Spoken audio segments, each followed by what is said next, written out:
कहानी है एक ऐसे चोर की जो लोगों के घरों से हर रात प्याज चुरा लेता था।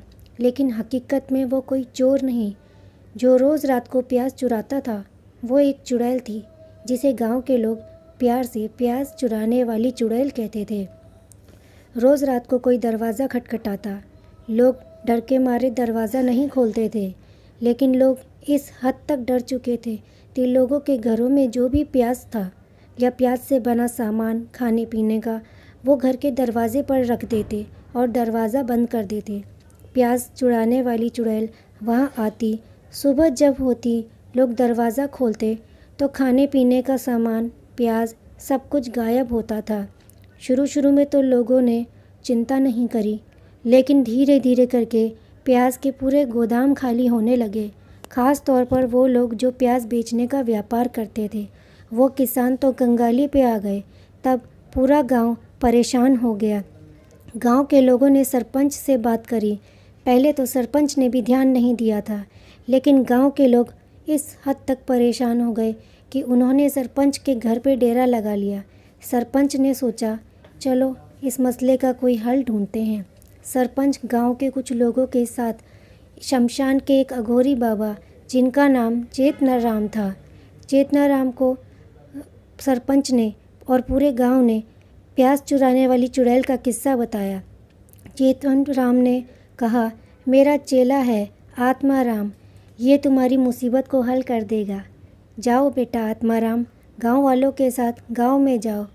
अपने गुरु की आज्ञा लेकर आत्माराम गांव आ गया।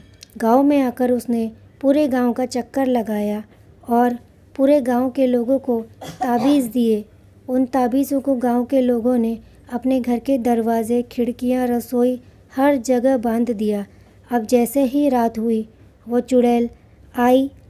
इस बार घर के दरवाजे पर प्याज से बने खाने पीने का सामान ना देखकर चुड़ैल को बहुत गुस्सा आया।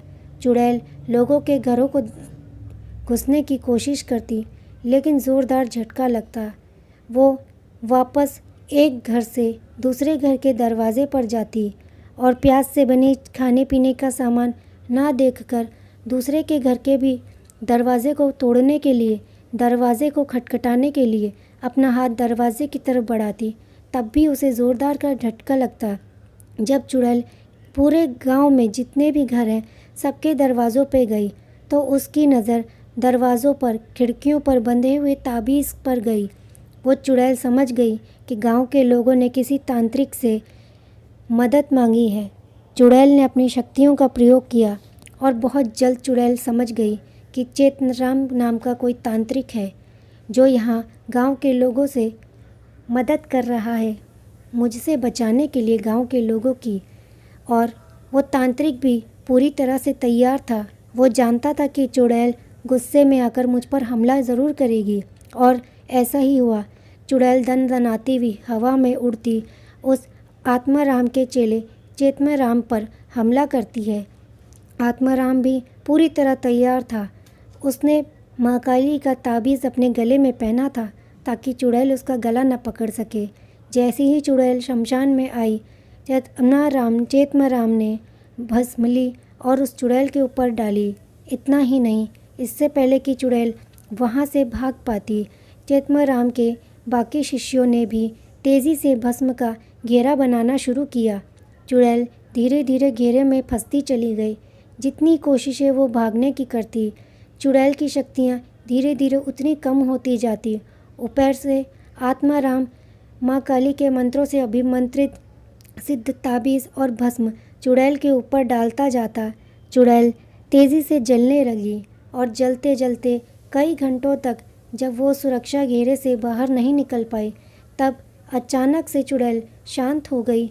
और ये क्या, चुड़ैल तो एक 12 साल की बच्ची में बदल गई। चेतनाराम, आत्माराम और बाकी सभी शिष्य हैरान रह गए जिससे वो लड़ रहे थे, जो पूरे गांव को परेशान कर रही थी। हकीकत में वो चुड़ैल एक 12 साल की बच्ची है। वो रोने लगी। चेतनाराम, आत्माराम और बाकी शिष्यों ने उससे पूछा, क्यों तुम पूरे गांव को परेशान करती हो? क्यों पूरे गांव के लोगों का प्याज चुरा चुरा कर खाती हो? तब वो छोटी सी बच्ची रोने लगी और उसने रोते हुए कहा, अंकल, मैं बहुत भूखी हूँ। मैं बीमार थी, मुझे बहुत तेज़ बुखार था। मेरी ख्वाहिश थी कि मैं प्याज के पकोड़े खाऊं। इससे पहले कि मेरी माँ अपने हाथों से प्याज के पकोड़े खिलाती, मेरी जान चली गई। अब तो बस दिन रात मेरे मन में प्याज खाने की और प्याज से बनी चीज़ों को खाने की तलब लगी रहती है। अगर आप मुझसे छुटकारा चाहते हो तो मुझे ढेर सारे प्याज के पकोड़े बना के दे दो, जिन्हें मैं पेट भर के खाऊं, ताकि मैं मुक्त हो सकूं। मैं किसी को परेशान नहीं करना चाहती। चेतमाराम, आत्माराम और बाकी शिष्यों ने गांव के लोगों को कहा, अमावस्या वाले दिन फला जगह के चौराहे पर प्याज से बने पकोड़े और बाकी पकवान रख देना, तुम्हारी चिंता दूर हो जाएगी। गांव वालों ने ऐसा ही किया और चुड़ैल अमावस्या के दिन चौराहे पर प्याज से भरे पकोड़े और बाकी खाना खा के मुक्त हो गई। आज के लिए बस इतना ही।